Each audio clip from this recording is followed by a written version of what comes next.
But when the Unity movement started, Charles Fillmore explored all religions, and he discovered at the foundation of all the major religions, there are the same spiritual principles.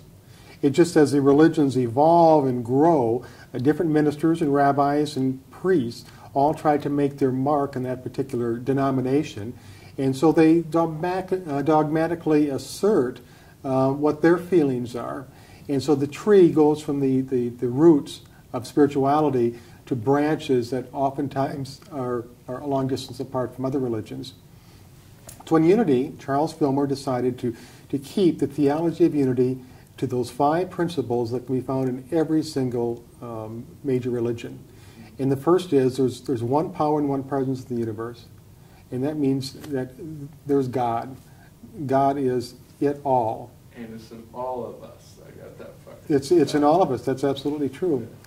And there is no evil force. There's not a devil in competition with God for our souls. It's simply God. God is energy of the universe.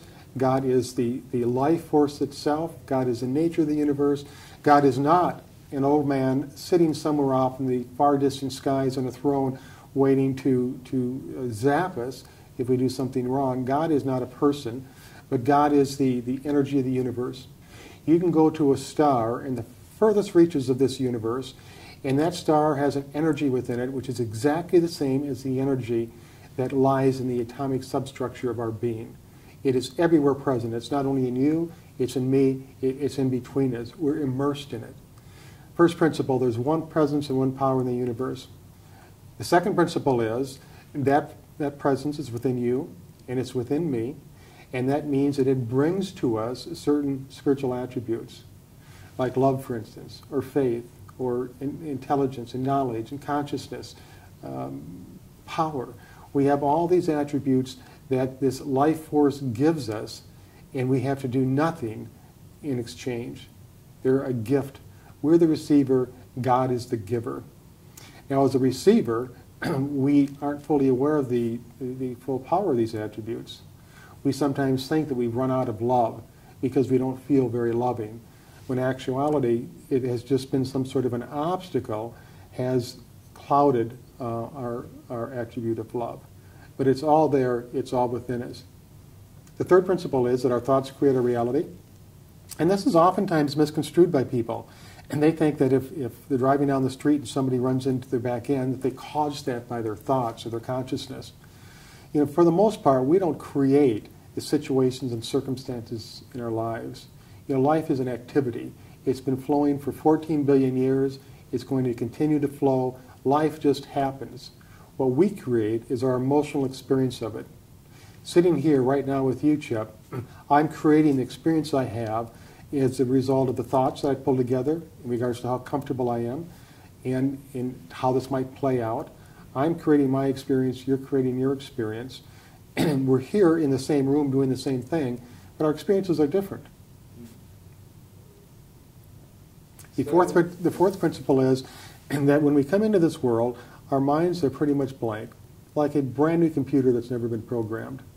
As we grow up, our parents, the environment that we live in, our culture, our social circles, they all begin to impress upon us certain notions. Whatever family environment you're raised in, the characteristics of that family are impressed upon you. If you're raised in a family that has a very negative environment, and you're constantly told that you're a bad person or that you're a failure, you're going to believe that you are, and that's going to carry through in your life.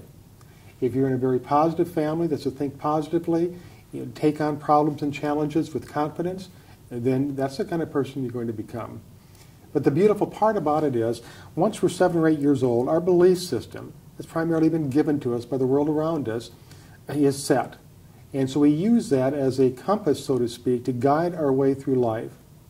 Now, there's a lot of things that we believe that aren't true at all, and they have no facts to them. There's no truth to them.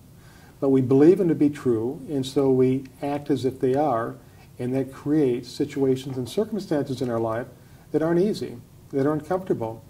The biggest one of these is low self-esteem.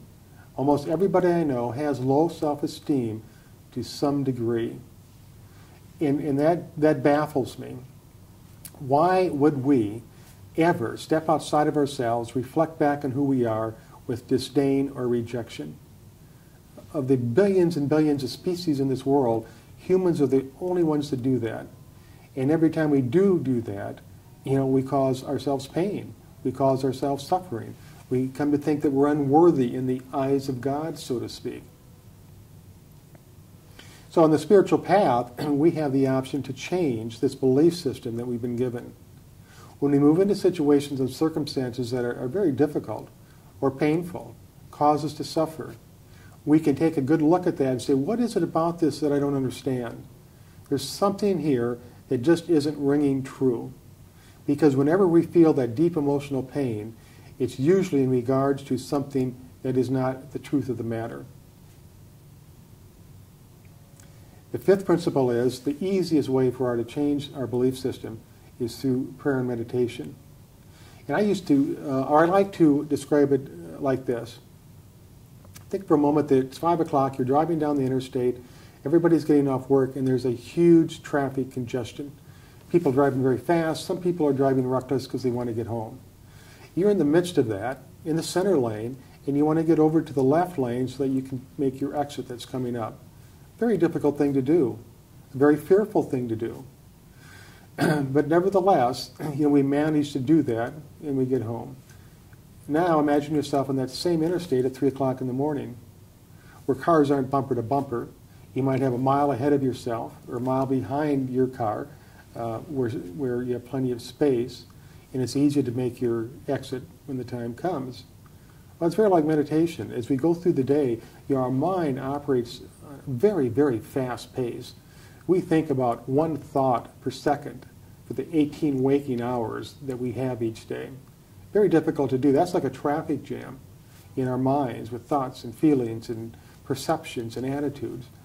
But at the same time, when we go into meditation, we can slow those thoughts down so there's a lot of space in between the thoughts, and that space offers us deep contemplation, where we can really stop and think and draw on the deeper wisdom and understanding within us.